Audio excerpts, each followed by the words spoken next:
चलिए दोस्तों, मैं आप सभी का स्वागत करता हूं आपके अपने ग्रेट रूल्स के यूट्यूब चैनल पे। दोस्तों, आप सभी से जानते हैं कि आपके लिए धमाका सीरीज के तहत लगातार लेक्चर्स आ रहे हैं। आपके 7th स्टैंडर्ड के लिए, 8th standard, 9th standard, 10th standard सभी क्लास के लिए हम आपके लेक्चर्स लगातार प्रोवाइड कर रहे हैं, चाहे वो साइंस हो चाहे वो कॉमर्स हो। अब यहाँ पे अगर मैं बात करूं आपके 9th स्टैंडर्ड हिस्ट्री के लिए, तो 9th स्टैंडर्ड हिस्ट्री में हमने फर्स्ट चैप्टर बहुत ही अच्छे तरीके से कंप्लीट कर लिया था। अब हम आ चुके हैं आपके सेकंड चैप्टर यानी इंडियाज इवेंट आफ्टर 1960 पे। दोस्तों, अगर मैं बात करूं आपके भारत देश की, जी हाँ दोस्तों, हमारे भारत देश की बात करें तो भारत देश को आजादी जो मिली थी दोस्तों, वो आपके 15 अगस्त 1947 में मिली थी और हमने जो हमारा कॉन्स्टिट्यूशन था वो 26 जनवरी 1950 में अडॉप्ट किया था। इससे पहले हमारा जो भारत देश था वो अंग्रेजों का गुलाम हुआ करता था और उसके लिए क्या सारी कठिनाइयां हमने फेस की हमारे स्ट्रगल में, ये हम सभी ने 8th स्टैंडर्ड में पढ़ा था, क्योंकि 8th स्टैंडर्ड में हमने प्री इंडिपेंडेंस पीरियड की हिस्ट्री के बारे में पढ़ा था। तो मेरे ख्याल से इतनी चीजें आपको क्लियर हो गई। अब यहाँ पे आज हम सेकंड चैप्टर में क्या पढ़ने वाले, in the second chapter we are going to learn about the gist of the events which has happened after 1960। अब 1960 के बाद क्या सारे इवेंट्स हुए, सारी चीजों के बारे में हमने एक थोड़ा सा मतलब एक झलक होती है, वो एक झलक हम लोग क्या इस चैप्टर में देखने वाले, और फिर थर्ड चैप्टर में हम थोड़ा सा डिटेल में एक एक करके सारी चीजें पढ़ेंगे। दोस्तों चलिए अब समझते हैं आगे। अब यहाँ पे अगर मैं बात करूं, जैसे ही हमें आजादी मिली, अब इनिशियल पीरियड में हमें कुछ प्रॉब्लम्स का सामना करना पड़ा। जैसे अगर मैं बात करूं आपके इकोनॉमिक प्रॉब्लम्स के, पॉलिटिकल प्रॉब्लम, सोशल प्रॉब्लम, इस तरह के इश्यूज क्या हमारे देश में क्या देखने मिले। अब क्या सारे इश्यूज तो मैं अभी यहाँ पे आपको नहीं बताऊंगा, आगे जैसे जैसे चैप्टर्स हमारे जाएंगे वहां पे हमें एक एक करके चीजें समझ में आएंगी, ठीक है।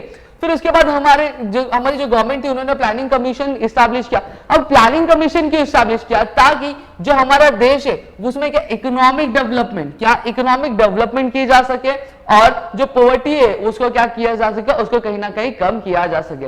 अब इकोनॉमिक डेवलपमेंट अचीव करना और एलिमिनेट पॉवर्टी को क्या एलिमिनेट करना, ये मेन मोटिव था प्लानिंग कमीशन को इस्टेब्लिश करने का। दोस्तों ठीक है, अब यहां पे चलिए आगे देखते हैं। अब यहां पे हमारा जो सक्सेसफुल इलेक्शंस, अब पॉलिटिकल ये तो देख लिया, इकोनॉमिक डेवलपमेंट कैसे आएगा, पॉवर्टी कैसे कम होगी, ठीक है। अब यहां पे सक्सेसफुल इलेक्शंस यानी इलेक्शंस को एक फेयर मैनर में कंडक्ट करना है, एक सक्सेसफुली कंडक्ट करने की वजह से हमारे देश में कहीं ना कहीं एक पॉलिटिकल स्टेबिलिटी जो थी हम अचीव कर पाए। दोस्तों तो मेरे ख्याल से इतनी चीजें आपको क्लियर हो गई होंगी। अब चलिए आगे बढ़ते हैं, आगे क्या देखने वाले।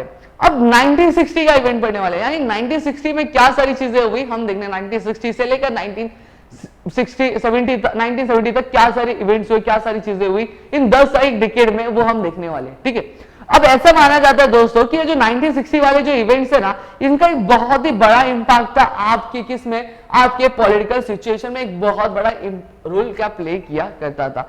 अगर भाई मैं बात करूं गोवा और दीव दमन की, गोवा दीव दमन जो था आपका पोर्टुगीज रूल से फ्री होके उन्होंने क्या इंडियन फेडरेशन उन्होंने ज्वाइन कर लिया था आपके 1960 के ही इवेंट्स में। दोस्तों अगर मैं बात करूं 1950 की, तो 1950 से क्या हो गया था, जो टेंशन था क्या इंडिया और चाइना के बीच, क्या इंडिया और चाइना के बीच में एक घमासान, एक बोलते ना वो कोल्ड वॉर जैसा सिचुएशन क्या अराइज हो चुका है इंडिया और चाइना के बीच में। किस चीज को लेके, आपका जो नॉर्दर्न बॉर्डर्स था, क्या जो नॉर्दर्न बॉर्डर्स था, जो अरुणाचल प्रदेश और चाइना के बीच में जो शेयर होते हैं, यानी हमारे जो इंडियन बॉर्डर, नॉर्दर्न बॉर्डर्स, वो और चाइना के साथ जो हम बॉर्डर शेयर करते हैं, उसको लेके घमासान क्या टेंशन चल रहा था आपके 1950 से ही लेके।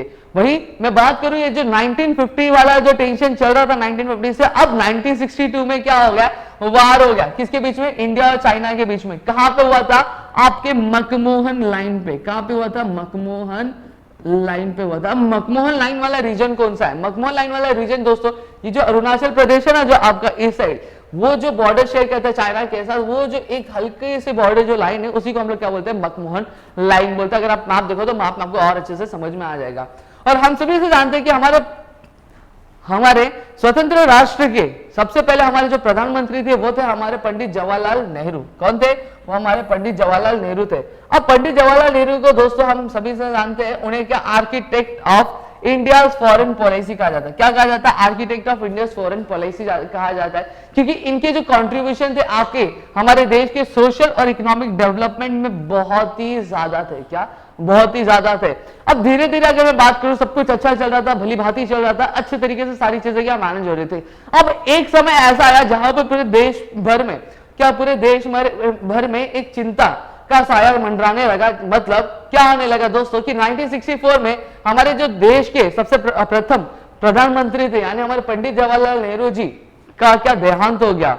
27 मई 1964 में हार्ट अटैक की वजह से दोपहर में क्या इनका देहांत हो गया दोस्तों। अब यहाँ पे आगे अगर मैं बात करूं, हमारे जो भारत देश के अगले प्रधानमंत्री बने जिनका नाम था लाल बहादुर शास्त्री जी। लाल बहादुर शास्त्री जी हमारे देश के अगले प्रधानमंत्री बने और उन्होंने क्या अपने हमारे देश की जो लगाम थी अपने हाथों में थाम ली दोस्तों। अब जब उनका टेन्योर चल रहा था, जब हमारे लाल बहादुर शास्त्री जी का टेन्योर चल रहा था, जब वो प्रधानमंत्री थे, तो ईयर 1965 में हमारे दोस्त थे यानी हमारे जो पड़ोसी है यानी किनके साथ, इंडिया और पाकिस्तान यानी हमारे इंडिया के जो पड़ोसी पाकिस्तान, उनके साथ हमारा क्या होने लगा, लड़ाई होने लगा। किस चीज को लेकर, कश्मीर को लेकर। किस चीज को लेकर दोस्तों, कश्मीर इश्यू को लेकर क्या हमारे और उनके बीच में क्या होने लगी, लड़ाई होने लगी। अब हमारे जो लाल बहादुर शास्त्री थे वो ताशकंद गए ताकि एक एग्रीमेंट साइन किया जा सकते शांति का इंडिया और पाकिस्तान में। पीस का एक एग्रीमेंट था, ताशकंद में साइन करने के लिए गए थे। ताशकंद आपको उज्बेकिस्तान में एक सिटी है दोस्तों, ठीक है, 1966 है। और यहाँ पे अगर मैं बात करूं तो सोवियत रशिया जो था वो बहुत सारी कोशिश कर रहा था ताकि जो दोनों ही देशों में जो लड़ाई है वो क्या रोकी जा सके और लड़ाई ना हो दोस्तों। इतनी चीजें आपको क्लियर हो गई होंगी। अब 1966 में जब हमारे प्रधानमंत्री लाल बहादुर शास्त्री जी ताशकंद गए थे जो उज्बेकिस्तान में एग्रीमेंट साइन करने में, तब वहां पे उन्होंने अपने जिंदगी की आखिरी सांसें ली और वहां पे उनका क्या हो गया दोस्तों, देहांत हो गया यानी डेथ हो गया। और साथ ही साथ उन्होंने क्या किया था, उन्होंने स्लोगन दिया था। क्या, कौन सा स्लोगन दिया था, जय जवान जय किसान। जय जवान जय किसान स्लोगन देके उन्होंने हमारे देश के इंडियन सोल्जर्स और इंडियन फार्मर्स की जो इंपॉर्टेंस थी वो हाईलाइट की थी। सही बात है दोस्तों कि जो एक हमारा देश का फौजी होता है वो क्या करता है, बॉर्डर पे रह के हम सभी देशवासियों की क्या सेवा करता है, हमारी सुरक्षा करता है। और वहीं हमारे बीच रहकर हमारे जो भारतीय किसान है वो क्या करते हैं, वो हमें अन्न खिलाते हैं और हमें जिंदा रखते हैं। तो दोनों ही जो लोग हैं वो क्या करते हैं, हम हमारे देश को चलाते हैं दोस्तों। तो इस वजह से उनकी जो इंपॉर्टेंस है हमारे प्रधानमंत्री ने हाईलाइट की थी, जय जवान जय किसान ये स्लोगन देके। अब जो अगली प्रधानमंत्री बनी वो हमारी इंदिरा गांधी थी। इंदिरा गांधी कौन थी दोस्तों, इंदिरा गांधी हमारे पंडित जवाहरलाल नेहरू जी की डॉटर थी यानी सुपुत्री थी यानी बेटी थी दोस्तों। समझ में आ गया। और ये हमारे क्या बन गए, हमारी अगली प्रधानमंत्री बन गई और ये हमारे देश की सबसे पहली महिला प्रधानमंत्री थी दोस्तों। अब इनका जो डिसीजन लेने की कैपेबिलिटी, अब कोई भी डिसीजन लेना उन्हें तुरंत लेती थी। इनकी डिसीजन लेने की कैपेबिलिटी बहुत ही एडमायरेबल थी, बहुत ही प्रशंसनीय थी, बहुत ही तारीफ के लायक थी दोस्तों, ठीक है। अब इनका एक डिसीजन बहुत ही ज्यादा इफेक्टफुल था आपके आगे तक। अब इन्होंने क्या किया, बहुत सारे बैंक्स को यानी कुछ 14 बैंक से उनको नेशनलाइज किया, जैसे बैंक ऑफ बड़ौदा, ऐसे यूको बैंक, ऐसे करके बहुत सारे बैंक से उनको क्या नेशनलाइज किया। और जो पेंशन आती थी, जिसके प्रिंसेस स्टेट को जो पेंशन आती थी उसको क्या कैंसिल कर दिया। और साथ ही साथ अगर मैं आपको बताऊं, इन्होंने बहुत सारे इवेंट को अंजाम दिया। 1970 वाले जो इवेंट हम लोग पढ़ने वाले ना उसमें हम लोग देखेंगे दोस्तों क्या किया। अब हम सभी को जानते हैं कि हमारा भारत देश जब दो टुकड़ों में बंटा, एक पाकिस्तान में बंटा और एक इंडिया बंटा, ठीक है।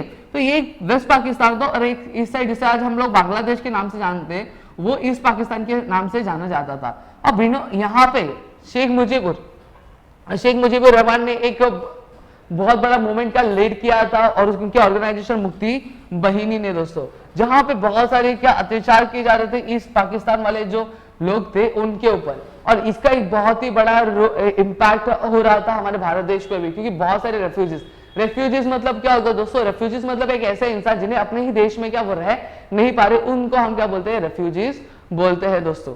समझ में आ गया। और वो हमारे भारत देश में क्या भाग के आ रहे थे। इतनी चीज आपको क्लियर हो गई। अब क्यों भाग के आ रहे थे, किस तरह से भाग के आ रहे थे, किस तरह से अंजाम दिया था, सारी चीजें हम नेक्स्ट सेक्शन में पढ़ने वाले। तो मेरे ख्याल से आपको इतनी चीजें समझ में आ गई होंगी कि, और मैंने साथ ही साथ आप देखोगे तो आपको यहाँ पे नोट्स भी सब मिलते जा रहा है। तो आप यहाँ पे वीडियो पॉज करके आप सारे नोट्स नोट भी कर सकते हो और आप इस तरह से आंसर लर्न भी कर सकते हो। डेट्स भी आपको याद हो जाएगी, सारी चीजें हो जाएगी, ठीक है। तो आई होप आपको सारी चीज समझ में आ गई। समझ में आएंगे तो यार प्लीज वीडियो को लाइक करना, चैनल सब्सक्राइब नहीं किया होगा तो चैनल सब्सक्राइब करना, अपने दोस्तों के साथ शेयर करना। और हम मिलेंगे हमारे नेक्स्ट लेक्चर में। तो तब तक के लिए घर पे रहिए, सुरक्षित रहिए, अपना ध्यान रखिए और बने रहिए गिरी ट्यूटोरियल्स की फैमिली के साथ। और इंस्टाग्राम पे फॉलो नहीं किया तो इंस्टाग्राम पे हमें जाकर जरूर फॉलो किया, जो लिंक है वो डिस्क्रिप्शन में दी है दोस्तों।